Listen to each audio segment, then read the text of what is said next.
The preparations for the elections have started on a very, very sad note. As you know, the MDC took the government to court and ZEC to court over the delimitation report, which was very, very wrong. The government intimidated the judges, and as a result, the matter was never heard. But most importantly, the ZEC has disqualified over 87 members of candidates from the MDC because of late payment. And yet, when we tried to make the payment at ZEC head office, we were not given the ability to, the means with which to pay. For example, they kept us waiting that the swipe machine was coming, which never came. They did not allow us to make payment using bank transfer. When they extended the period of payment the following day, they made it clear that it did not cover the MDC. So it is clear that we are a marked party. It is clear that we are being victimized. And we tried to look at why we were being treated differently from other political parties. The only difference that we could see is that we had the courage as the MDC to take the government and ZEC to court over the delimitation report. ZEC is being vindictive, ZEC is being discriminatory, it is being unfair. It has disenfranchised 87 of our representatives, and we have had to take the matter to court. And even as we went to court, ZEC has opposed our application, and it is geared for a full fight with us. But we have been able to put 23 past the post MPs and a couple of other MPs who are proportional representation MPs. We are hoping that we will win our case and have our 87 MPs. But we are a party that has a clear agenda for the people of Zimbabwe. Our agenda is for the benefit of our people and not for our benefit. For example, we are offering free education to the people of Zimbabwe. And free education for pupils from grade 1 to Form 4. It will be free. And then free medical care, free maternity health care, because we believe that giving birth is national duty. We are also offering interest-free loans for the youth and the women who want to start businesses.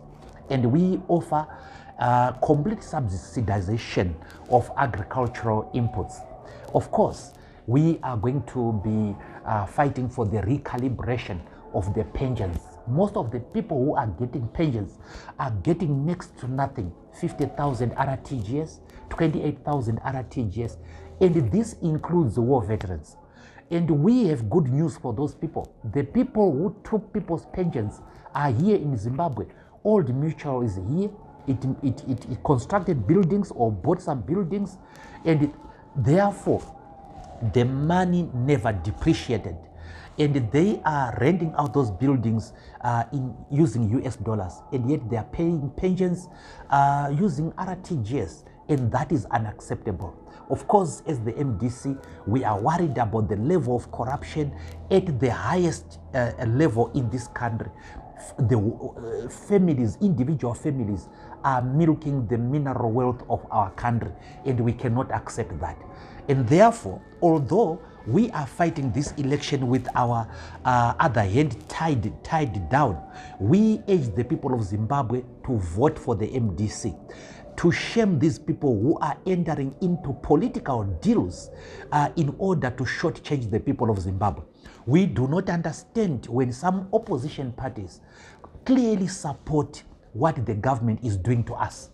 And they clearly supported the government stands on delimitation, ZEC's delimitation report, which was completely outrageous.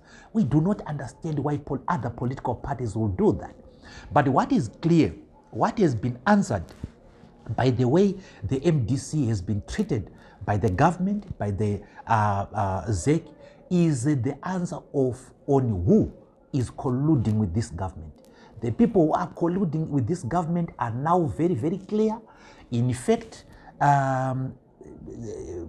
Advocate Chamisa said the other time that his supporters had voted in the ZanuPF primaries. And ZanuPF, I heard them boasting that they had also taken part in the CCC candidate selection program or process. And we do not understand that. But the MDC has remained pure. It is a social democratic party. It is pro-people. It is pro-poor. And that is why the MDC offered to pay the nomination fees for its candidates. It realizes that the ability to lead has nothing to do with somebody's material well-being. So we were encouraging the youth, the women, the poor to take part in the electoral process, because ZEC has made this electoral process a class issue. It is an issue only going to be a preserve of people with money, and we cannot accept that as a party that is coming, which was formed on the backdrop of the working class and the struggling masses. We will struggle with them, we will suffer with them, and I'm sure we are going to achieve victory with them. We have been told that the file is with the judge president, and we have finalized the paperwork that is necessary for it to be set down for hearing.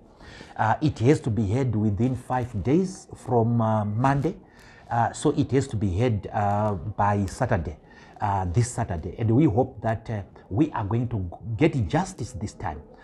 What we have noticed with this court application is that ZEC has gone extremely technical at the expense of electoral justice.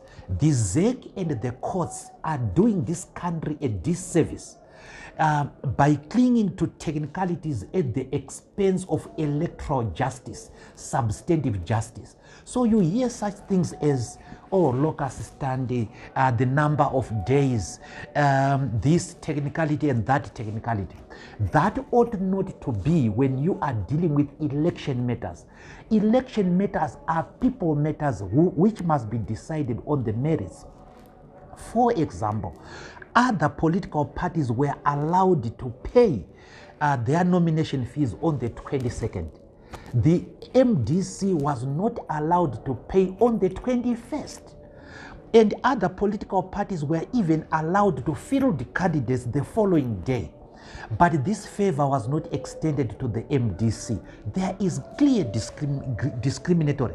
And what pains us is that this is discrimination by a body that is supposed to be independent, by the body that is supposed to be impartial, by a body that is supposed to be a referee in this game. Well, there are court cases that have been filed in Bulawayo now.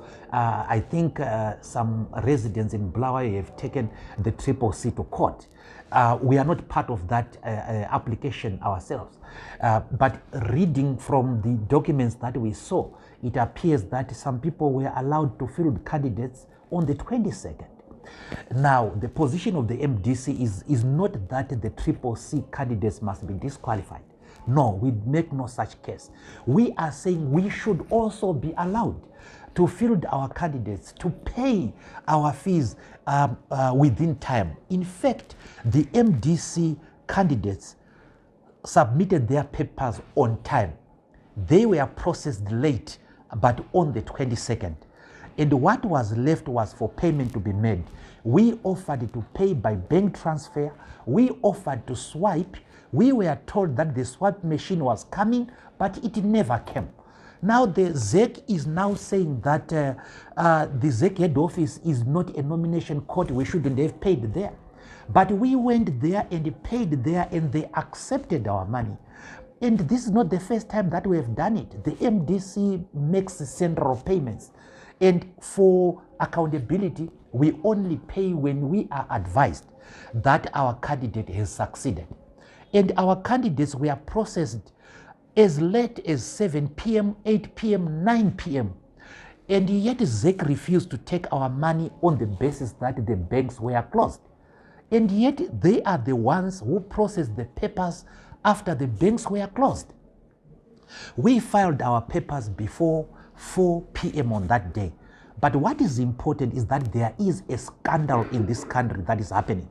A scandal where people are taking the election process like some form of mafia operation, where some people have to be excluded from the election process, and we cannot accept that. The MDC is a social democratic party. It believes in the values of freedom, justice, equality, solidarity, constitutionalism, and the respect of the rule of law.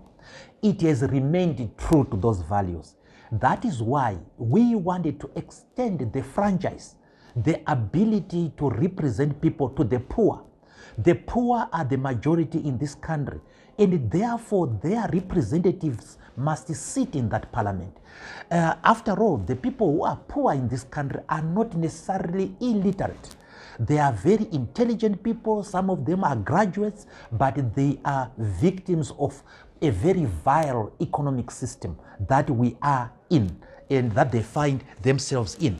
So the MDC is the only political party, opposition political party that has held this Congress. And in fact, it has done that twice in a space of 3 years. Other political parties are not so democratic. We saw very bizarre ways of voting in some of the candidate selection processes, but by other political parties who are accusing us of undemocratic practices. Yet it was there for all people to see. This is the first time that we have seen Bereka Mwana in Zimbabwe. The last time that Bereka Mwana was done in Africa was in Kenya under former President Daniel Arap Moi. He was an old man, he was archaic, but we cannot understand that when it is being done in Zimbabwe. Can you shed more light on what Bereka Mwana is? Bereka Mwana means that people queue behind a candidate in broad daylight. So you queue behind the candidate that you are supporting. And if that candidate is more powerful within the party or has more money and so on, it is very difficult not to queue behind them. And that is a bizarre system. And I just hope that Zimbabweans will not allow that system to be imposed on them, because there is a real possibility that it will be imposed on them. Then we start having politics of 1964 in modern times. The MDC, on the other hand, had its Congress where people voted by secret ballot, and their vote was allowed to count. It had its candidate selection process where when people failed to have consensus, they were subjected to primary elections. Granted, of course, that the primary elections in the MDC is confined to the structures of the MDC, but it was a primary election. It was by secret ballot, and we cherish that and we will defend that as the MDC. Oh, first of all, we do not apologize as the MDC for trying to initiate dialogue in this country, and I think we are being vindicated. Had there been dialogue in this country, we would have discussed via dialogue, would have resolved the issue of the delimitation report. We will have dealt with the issue of service delivery. We will have dealt with the issue of corruption in an inclusive and non-partisan manner. So dialogue for us remains the only alternative in this country. Those political parties who claim that we have anything to do with ZanuPF must explain why this is happening to us. Why then are we being discriminated against by ZEC? Why is it that the Constitutional Court was intimidated by ZanuPF politicians against giving us judgment? Why is it that the government, this government, has let us be discriminated against paying our nomination fees? Why is other political parties being allowed to register out of time their candidates? So who is ZanuPF? Now, if you go to some of the politicians who make these claims, they have had dealings with ZanuPF. Some of them had dealings with the late President Mugabe's dairy farm, Gushungo Dairy. Some of them were given loans by Gideon Gono from the Reserve Bank, which loans they have not paid back. Some of them were given farms during the inclusive government. In fact, everybody who was a minister in the inclusive government was given land. Now, I was the leader of the opposition in this country, and the leader of the opposition is entitled to an additional vehicle. And I am not the first one to benefit from that. Gibson Sibanda, who was the leader of the opposition, was actually given an additional vehicle. Thokozani Kupe, who was the leader of opposition in parliament, was given an additional vehicle. And yet when I got an additional vehicle, the other opposition political parties tried to scandalize that. But we all know that they were ministers and they got more than 3 vehicles each. And they got agricultural inputs, they benefited from mechanization and all these partisan programs that ZanuPF was doing. But what is important for the people of Zimbabwe is to see for themselves who is being sponsored by ZanuPF and who is not. When the delimitation report came out, it was clear that it was a mechanism to steal elections. We fought it in the Constitutional Court, and we are fighting it in the High Court. Other political parties who claim to be not on the payroll of ZanuPF actually went on the side of ZanuPF in the Constitutional Court, sponsored lawyers to thwart our case.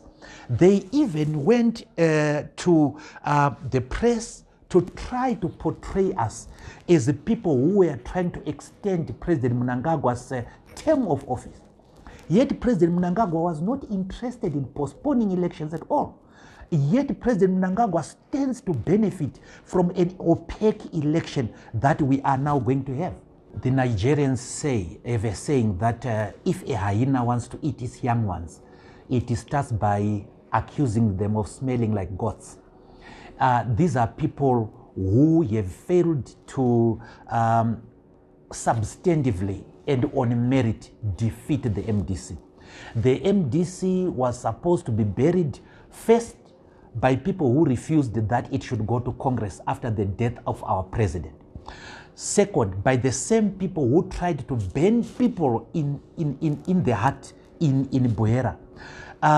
They were destroying the legacy. The MDC is never known for that. It's never known for killing its own people. It's never known for refusing to go to Congress. That's not the MDC. And what we have done is we have reclaimed the party. And we have reclaimed the values. The MDC as a party has 3 fundamental issues that it emphasizes on. The first one is the structures. We have structures. The second one is strategy. We have strategy. The third one is culture, the culture of democracy. Now, if you look at the MDC in 2022, there were no people coming for its meetings. Right now, I am not addressing less than 1,500 people. The party has resuscitated itself.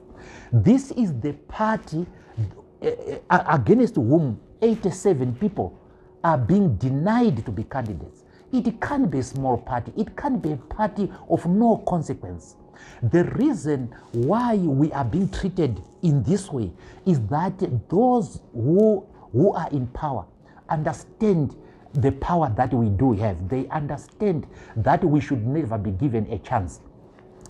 And yes, we may be at a disadvantage at this point in time. We are fighting for the rights of the poor to be represented in elections.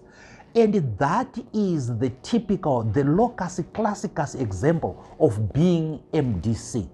We are a part of values. We are pro-worker. We are social democratic. Now, what do these other parties stand for? What is their ideology? They don't have any. What are their democratic credentials? They don't have any.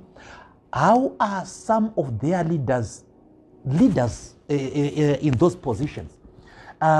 If you go to the MDC and you ask why Mr. Mwonzora is the president of the MDC, he was elected by the membership at a Congress. Other people just imposed themselves and wanted to look like champions of democracy. The people who are talking against the MDC and saying that the MDC is going to be buried and so on, these of course are haters who just want to caricature myself.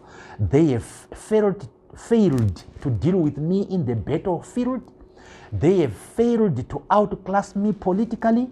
They have failed in their propaganda, because let's face it, there is not a politician in this country who was subjected to hate, who was subjected to propaganda the way I was done. But I remain standing. I am in the presidential race, and I am fighting for my 87. Other political parties simply say to their people, if you are unable to raise 1,000, tough luck, get away. And that was happening in Rotten Row and in the nominations courts. If you did not have the $1,000, you could not be a candidate. We said no to that, because those who are poor, those who have no money, have the right to representation too. Well, first of all, there is a problem with a party that fields triple and double candidates. There is a problem about that party. It means that something is really, really wrong. You cannot say a party which does that is popular. A party which does that is confused. Why the 73 of the MDC were disqualified, the ones we are not talking about. These were people who were affected by the delimitation.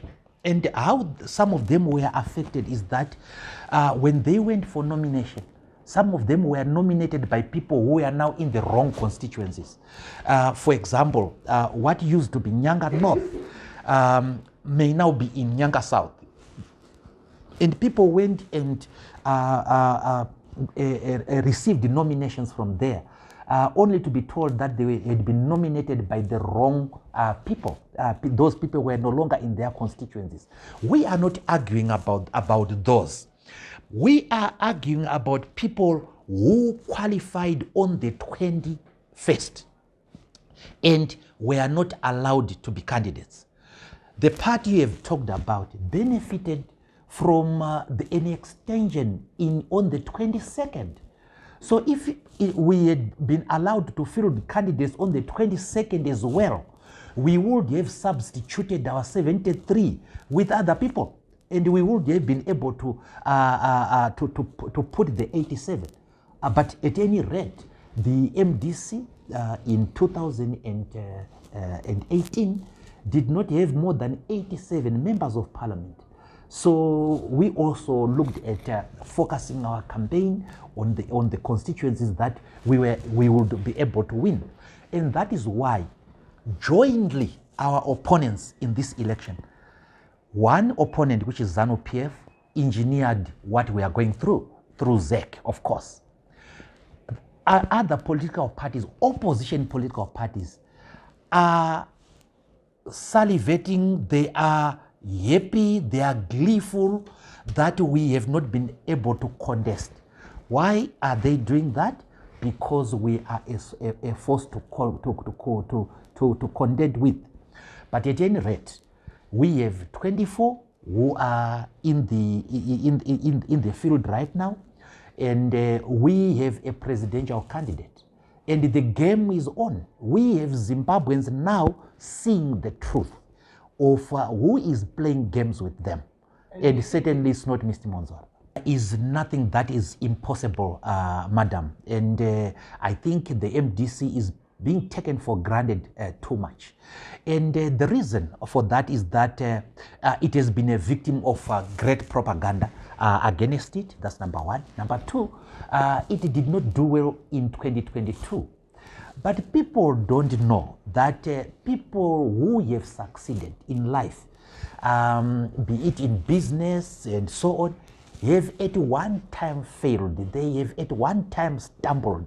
All the professors you see did not pass all their exercises or all their exams. They at one time stumbled. That's why Mandela says, a saint is a sinner who keeps on trying. That is past tense. This is what happened in 2022. And after that, the MDC went to the drawing board, restructured itself, and it has 87 people who can be disqualified. by the Zimbabwe Election Commission and the government. Now, how does a party which is dead afford that number of people? People are not answering that. So we will retain our status, not only the status of us as an opposition party, but we will form a government one day in this country, and that day is coming. There is no question about it.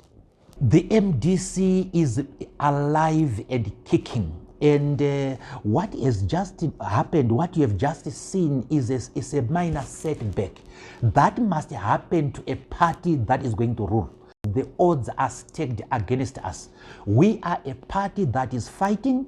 We are a party that was looked upon last year, but which is a formidable force this year. And that is why it is being subjected to this great unfairness, unprecedented unfairness. This is the first time in the history of the MDC that it is being denied this number of people from registering as candidates. And that says something about the resuscitation of this party. Before the by-elections, we never addressed more than 68 people at any gathering, at any given time. There was so much apathy. After the by-elections and this year, I have not addressed less than 1,500 people. There has been a leap.